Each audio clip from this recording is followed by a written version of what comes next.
Well, good morning. It's a pleasure to be here. I'm impressed that you knew about my book, Beyond the Hype. This was some time ago. It was one of those books that you're really excited about. It was published, and it sank like a stone. I think it was out of print before it was printable. But maybe it'll have a revival. So this is a master class. And I said, why don't you do a master class at Edelman? I have no idea what a master class is. I've never conducted a master class. We don't do master classes in America. We have colonial classes. So you'll have to help me with this. I think a master class means we're going to have a dialogue as we go through this. So jumping along the way, I've got a few slides. Most people in this room are familiar with the concept of integrated reporting, so I'm not going to belabor that a lot. Give a few examples. Mostly what I want to do is focus on, as Andy suggested, the action question. Most people, if not everybody in this room, is in a position to help take this social movement forward. I don't think I'm the person who invented the term. I certainly created the social movement website, which I hope you'll all get on and join. But we're collectively in this together. A number of people in the audience, like Sir Mark, have been involved in the origins of this, quite a long time ago. And I think the sun and the moon and the stars are lining up for a variety of reasons that I'll suggest. So we're at one of these points in time, an inflection point where I think a lot can happen. I've been working with the Global Reporting Initiative. Jessica Fries is here from the Prince of Wales Accounting for Sustainability Project. There's a bunch of interesting things going on. So that's what I want to share with you here today. So I think we all know this. Corporate reporting is really important. I gave a slightly more academic version of this talk to my colleagues last Thursday, and I joked that for a lot of people it's kind of boring, except for my colleagues in accounting and management and whoever happened to show up at the presentation I gave at our annual Faculty Research Symposium. It's on the one hand boring and technical, on the other hand it's incredibly contentious and political. Influences behavior a lot. I think that's where a lot of the politics and the struggles come from. It affects resource allocation. If you are being transparent about your results along various dimensions, it's clearly going to influence decisions that you make internally. I think it's a good discipline. And so what we do here in the realm of corporate reporting has enormous implications for resource allocation. Resource allocation within companies and resource allocation across companies as investors make decisions, as NGOs decide where they're going to focus their efforts, as analysts make recommendations.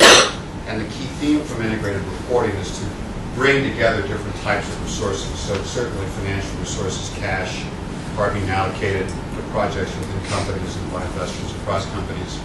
But there's natural resources and there's human resources, and we need to think about resource allocation across all of these, and the various ways in which investments in one resource will contribute to others, and in cases where they may not.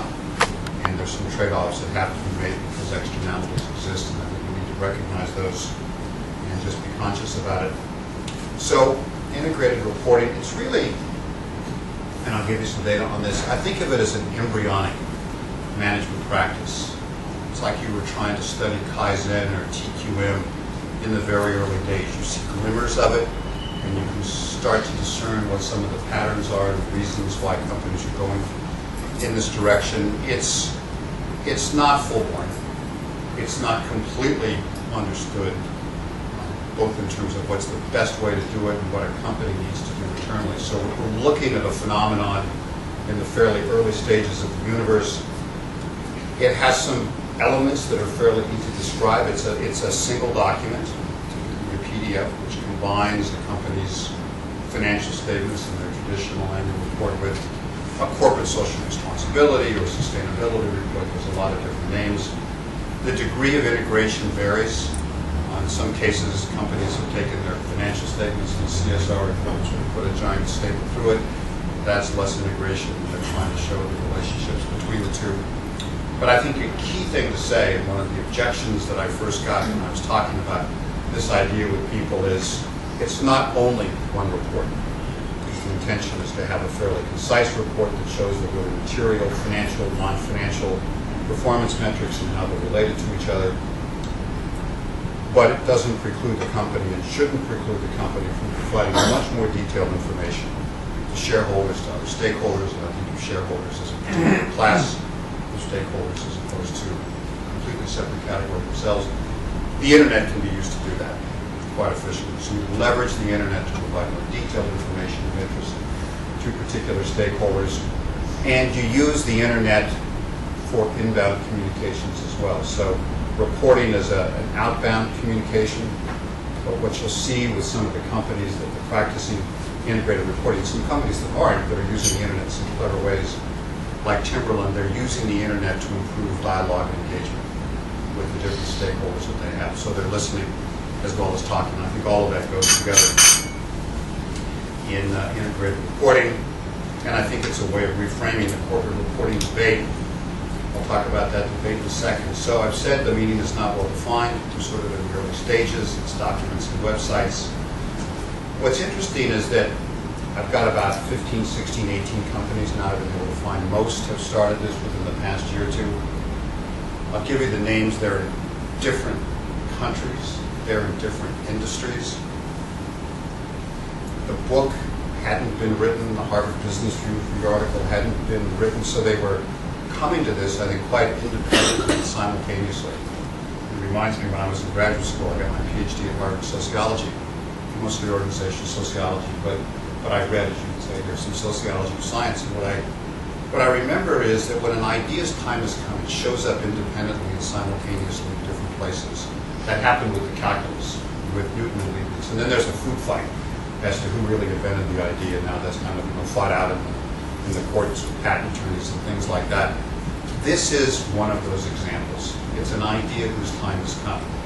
Companies in the Netherlands, the United States, the UK, Brazil couldn't have known what each other was doing, and they've all kind of come to it at roughly the same time and for very similar reasons. So I think there's something in the air. And that's very different from what I've seen in corporate reporting before. I've been studying and trying to change corporate reporting for 20 years, how I look at it. And I've written 2 books. And they were published, one right before the internet bubble burst, the other right before Sarbanes-Oxley passed. So events moved on. The tone on integrated reporting is very different. Companies are more open to it. Investors are recognizing the validity of it. There's still some hurdles to overcome, but the receptivity to this idea of integrated reporting is much greater than the receptivity I've seen in the past to ideas about how to improve corporate reporting. Some of it, I think, is in the framing, the way the debate is being framed. The other books I wrote were essentially calls for greater transparency. Transparency makes companies nervous. In the US, they say, I'm going to get sued. My competitors are going to find out something about it. I think integrated reporting produces greater transparency, but the label of it isn't transparency. It's integrated reporting.